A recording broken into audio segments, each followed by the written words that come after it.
कथावाचक हैं इंद्रेश जी, जिनकी कथाओं में अक्सर वो ये कहते हैं कि ये मोह माया है, ठीक है। और उन्होंने बड़े बड़े पंडालों में शादी की भी कुछ बातें ऐसी कही थी कि मैं वहाँ जाना पसंद नहीं करता। उनकी हाल फिलहाल में एक शादी हुई और शादी में उन्होंने बड़ा ही करोड़ों का पंडाल वगैरह लगाया। लोगों ने ट्रोल इस बात को लेकर किया कि आप इधर कहते हैं कि मोह माया है, ये सब बड़े बड़े पंडालों में विवाह नहीं करनी चाहिए, और आपके खुद की जो विवाह है वो बड़े बड़े पंडालों में हो रहा है। इस पर आपका क्या टेक है? इंद्रेश जी ने हमेशा ये कहा कि लोग मुझे शादी और पंडालों में बुलाते हैं पर मैं नहीं चाहता। उन्होंने कहा मैं ऐसे गेस्ट जाना पसंद नहीं करता, मुझे ऐसे बड़े बड़े पंडालों में जाना पसंद नहीं। ये नहीं कहा कि बड़े बड़े पंडाल लगाकर शादी नहीं करो। पहले सवाल का जवाब। दूसरा, इंद्रेश जी लड़की नहीं लड़का है। लड़की के माँ बाप ने पंडाल लगाया, अपनी बेटी को शानो शौकत से एक कथावाचक के साथ दिया।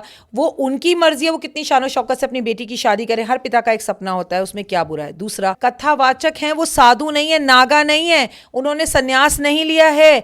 कथा पढ़ना, कथा कहना, प्रवचन देना, इसका मतलब ये नहीं है कि उन्होंने किसी भी जगह नहीं कहा कि मैंने शादी कर को छोड़ दिया है, मैं ब्रह्मचारी हूं। ये आपको एक बात बोलूं जी, जिंदगी में एक बात याद रखना, उनके लिए जो लोग बोल रहे हैं वही तो मुझे फिर भी हजम होता है, लेकिन आप दिल पर हाथ रखकर बोलिए, जो उनकी पत्नी को ट्रोल किया जा रहा है या उनकी पत्नी के लिए, उनकी पर्सनल लाइफ के लिए बोला जा रहा है, वो कहाँ तक सही है। और मैंने एक बात देखी है, जब आप बढ़ते हैं ना, तो कुछ यूट्यूबर्स सिर्फ अपने कुछ चंद व्यूज़ बढ़ाने के लिए इंस्टाग्राम पर कि लोग उनकी स्टोरीज को देखें, फ़र्क कुछ नहीं पड़ा। वो जोड़ी आज भी बड़ी खूबसूरत है, ट्रेंड कर रही है, बात उसी की होती है जिसमें कुछ बात होती है। तो मैं तो कहती हूँ उन्होंने जो किया बिल्कुल सही किया।